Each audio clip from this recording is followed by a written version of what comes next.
Good morning, good evening, good afternoon, everyone. We are Group 3 and we'll be presenting on Japan-Canada cooperation in the South China Sea. My name is Chloe Kang and I'm a student at the University of British Columbia. I'm Maya Kashima from Ritsumeikan University. My name is Junosuke Nakagawa. I'm in my first year of graduate studies at Josan International University. Hi, I'm Michiko Sawa and I go to the University of Regina.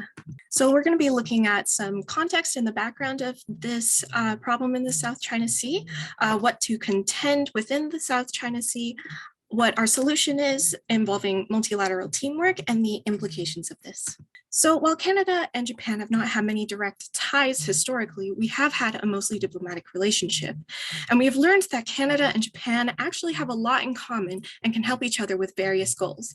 For example, a partnership between these two countries allows Canada to enter more multilateral organizations in Asia, and Canada can also act as a good support for Japan with experience in multilateral diplomacy. So over the recent years, Canada and Japan have been increasing their allyship with each other, such as increasing imports and exports between the two countries and being partners with the CPTPP. So in our lecture with Dr. Welch, we learned about what is happening in the South China Sea and why China has become so intimidating to the countries in this region. Now, China believes that it owns many territorial features in the South China Sea, shown within the 9-dash line diagram. One of these features they claimed control of was the Scarborough Shoals and the water surrounding it, which is where the Philippine fishers have been fishing for centuries now. In 1982, the United Nations Convention on the Law of the Sea set specified maritime zone rules to govern maritime jurisdiction. There's a certain distance from a country's coast that they can consider their sovereign waters and can legally use that for economic purposes like fishing, exploring, or pumping oil and gas. The Scarborough Shoals are in the Philippines' exclusive economic maritime zone, but China says that they control these shoals, so they actually have the right to these surrounding waters. Now, the problem came in 2016 when the Philippines asked the Permanent Court of Arbitration if this was legal, and they ruled that the Scarborough Shoals are not actually islands and therefore cannot have their own economic zone. Even if these features are ones that China owns, China cannot claim any maritime zones surrounding them. Now, China has not accepted this ruling and has said that they still have a right to these waters. And while they are technically abiding by these set laws, they are still increasing their military power, doing military exercises, maintaining a large presence throughout the South China Sea, and are giving aggressive signals to other countries to not pump for oil or gas. Now, both Japan and Canada share the ideology of a rule-based multilateral system. So they are working together to try to keep China abiding the maritime laws in a diffusive and diplomatic way. Some think that Canada should be putting more resources toward building our thinning relationship with China. But with Canada joining more of the Pacific multilateral forums with Japan's help, they can help stabilize China's status in the region and involve them in more multilateral economic partnerships. And Canada and Japan have also been occasionally sending naval vessels to the South China Sea to signal the acknowledgement of this maritime area as international waters rather than China's property. Next, I'd like to talk about potential problems in the South China Sea. China's rising influence seems to be considered a problem in terms of territorial and maritime disputes. Let me start with an explanation of potential benefits in the South China Sea. As Michiko mentioned earlier, there are some possible benefits in the South China Sea. According to BISLA 2016, the South China Sea has an abundance of natural resources such as gas, oil, and fish. Therefore, countries in the region see potential chances of their economic growth and their security of supply in the South China Sea. And China is also one of them. However, China could be a threat in the South China Sea with their military power. August 2020 claims that today, China's maritime expansion activities enable it to potentially interfere with oil and gas exploration, and its anti-access area denial capabilities pose a challenge to the US Navy and the Air Force operations and to maritime and air traffic. He further argues that China poses a potential threat to trade flows, resource extraction, and military operations in a highly strategic body of water. That tells us that situation now can lead to a possible conflict between the US and China. In addition, many countries are bordering the South China Sea, so there might be more opportunities to ruin the balance and the stability of the region. Now, what can Japan and Canada do in this situation?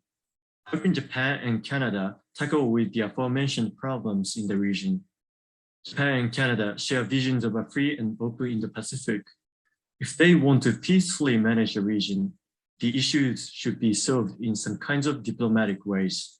That leads us to our solution. We believe that Canada and Japan are well suited towards leading multinational working groups focused on tackling specific issues in the region. This is largely based on the concept of scientific diplomacy from journalist James Borton. He says that creating a forum for diplomats, scientists, academics, NGOs, students, and other interest groups to collaborate and having these claimant countries working towards a common goal is a potential solution to this issue. For example, a potential issue that these groups could work on is the environmental degradation occurring in the South China Sea. All these different claimant groups have the shared interest of benefiting from these natural resources. So therefore, they must have the vested interest in preserving and sustaining these resources so that they can continue benefiting from them. Focusing on this issue rather than having to deal with the politically challenging and charged issue of what territory goes to whom, by addressing this issue in this way, we can have fruits of multilateral efforts. In this way, we can have the South China Sea become a global commons. We can have all these different claimant groups working towards improving it for the future, rather than having political spats over who gets what. This really highlights the strengths of Canada. For example, we have a very high emphasis on diversity of culture and opinions. We have a very pluralist culture in Canada. We also have very large diaspora communities that often have ties to these different countries involved in the South China Sea disputes. We can draw from these similarities and backgrounds, as well as work on taking advantage of our differences to create teamwork, to really promote an environment where productive relationships based on mutual trust can thrive. This also plays to Japan's strengths as well. Japan has very strong trade relationships with both China and ASEAN and can act as a link bridging the economic interests of all parties. A former senior Singaporean diplomat was quoted as saying, "Of all of these ASEAN dialogue partners, Japan understands ASEAN the best." Furthermore, polls show that Japan is the most trusted big power among Southeast Asians. In summary, our solution would allow for regular contact and relationship building, not only between diplomats, but between academics as well through intellectual exchange. We would also give the opportunity to people closer on the ground, such as fishermen, such as students, such as activists, to be able to get their opinions out and make real influence on these big, large scoping policy recommendations. This would also foster an environment of cooperation rather than competition and can help create new narratives regarding the role of China in the Asia-Indo-Pacific, both domestically as well as abroad. In this part, I'll explain about the three parts. First is involvement. In fact, Canada and Japan does not have territorial rights in the South China Sea. However, peace and safety of the sea has some effects on profits of two countries. So both countries join several associations and keep trying to solve problems. Next point is making stronger cooperation. It is needless to say that strengthening of partnerships is essential when an emergency occurs. For example, lately Canada and Japan reaffirmed support for Ukraine amid Russian crisis. In their phone conversation, Prime Ministers of Japan and Canada said their governments continue to monitor the situation in Ukraine with grave concern. In this way, it is clear that both countries regard each country as an important strategic partner in the Indo-Pacific region. Last point is prudence. It means foreign policy affects domestic political situations. It is essential to pay attention to domestic political situations and analyze actions of each country and making an appropriate decision. These are 3 points to realize peace. However, what can young generation do for a peaceful world? Key point is empathy. How does empathy occur? I'll propose 2 tips. First one is interaction. Interaction is a good opportunity to get to know each other more deeply. Iceberg theory says that only a small part is visible and the largest part is underwater. It is invisible. So by interacting, people can discover a new side of others and broaden their horizons.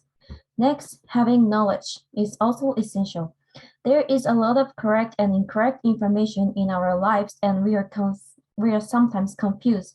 To distinguish the correct one, we need to keep learning. This consortium gave us knowledge and opportunities to interact with people who have different viewpoints, and we raise awareness toward peace. By telling others what we learned, we can also spread or enhance awareness of peace. So let's start this keep learning and keep sharing. That's for all our presentation. Thank you for listening. Great presentation, and I am very much interested in following your proposals for solutions on South China Sea. I have one specific question. What kind of new narratives can we create for China's role in the region? And another question is, you haven't referred to code of conduct in South China Sea. Is it a reflection that it's not possible, or are there anything you think you can do in order to have quality code of conduct on South China Sea between ASEAN members and China? Those are the two quick questions, but great presentation. Thank you. To answer your questions, I think that regarding the new narratives, having China be a willing participant in creating constructive solutions towards issues such as like environmental degradation will help it frame it as someone who is powerful and using that power towards good, using that economic and kind of reputation as a very strong power in the world towards good is kind of creating that new narrative.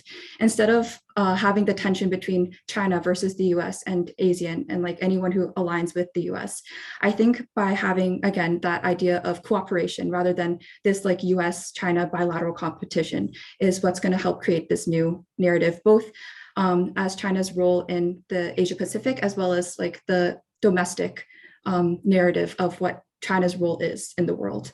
Am I right in understanding that you're suggesting more functional or technical topics to be chosen to kind of bring China into the cooperative conversation in South China Sea and create new positive role for China to play?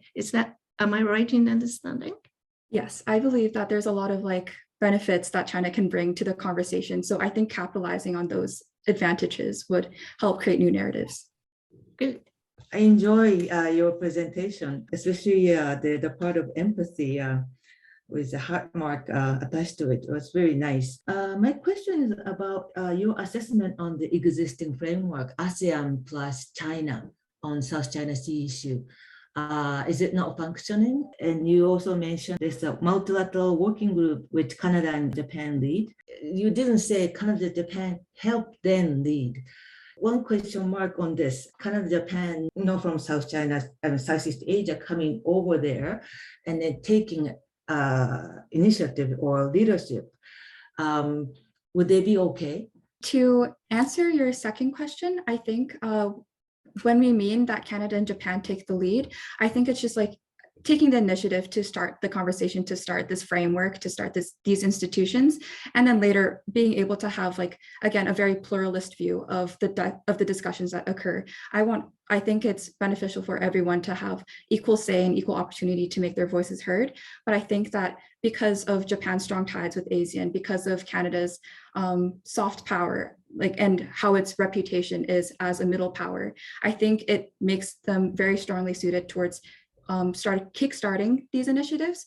But I think definitely both powers have the capacity and the will to kind of step back and make sure that all opinions are known. I was going to ask to other group as well, this word middle power, is that kind of common understanding among Japanese young generation that Japan is a middle power? Are they accepting the concept? Older generations seem to have a hesitation to accept that Japan becoming middle power. What is your, view, Japan being identified as middle power? I'm not from Japan, but I haven't actually heard about the middle power kind of term before. I do believe that Japan, it plays an important role in a bunch of different scenarios, but Japan is also a country that seems to not be making brash statements or starting a lot of conflicts. It's more kind of like a passive kind of view. I would say that it seems on the surface that it's a more middle power kind of thing. And also, our militaries, Canada and Japan's militaries aren't as powerful as the United States or China's.